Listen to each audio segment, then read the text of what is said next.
Hi again then guys, so we've got another GranTurismo 6 top speed tune for you today, and this time it's for the Isuzu 4200R concept. So you want your racing soft tyres as usual.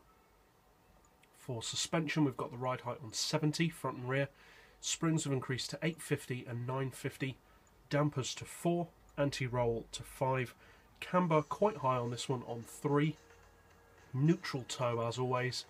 For the gearbox, we've got the highest possible auto setting. Then for the individual gears, we've got 2425, 1406, 975, 721 and 570 with a final drive of 3.8. For the diff, lowest initial torque, highest acceleration and lowest braking sensitivity. All the power upgrades obviously, and although I haven't fitted NOS, as always I would recommend it. And obviously you want weight loss. Traction control is of course turned off as usual.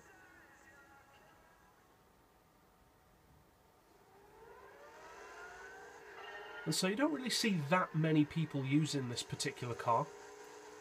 It's kind of a tricky car to get hold of handling wise on the track. It's a bit leery.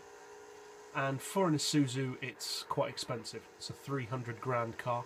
But it's still a pretty cool car, to be honest. It's kind of like a four-door super sports car.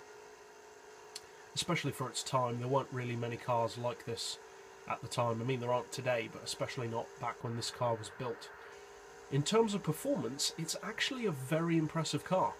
It's not going to beat something like a Huayra anytime soon, but for its power, the top speed is actually very good. It has a cruising speed of around 237, 238.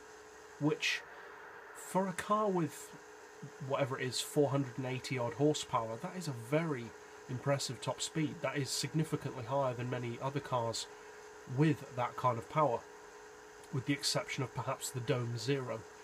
But it's kind of an underappreciated car, to be honest, because it's certainly not bad.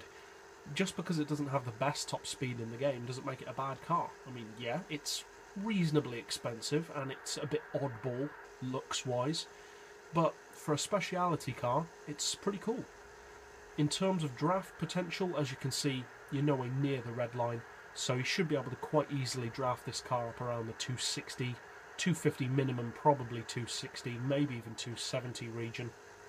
So again, for an Isuzu it's pretty quick. Handling wise, as I said, it's a little bit kind of floats around the road a bit, so you may want to increase the camber a bit more if you do plan on drafting it higher.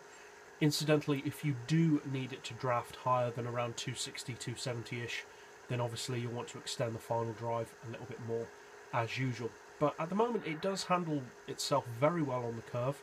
Obviously I can't say what it would do at say 280 because I haven't used it in racing, but overall it's a pretty decent car. And its performance is very impressive for its power. So I hope you guys find this tune setup helpful. If you did, feel free to subscribe. I put out new tunes every day. And as always, thanks for watching.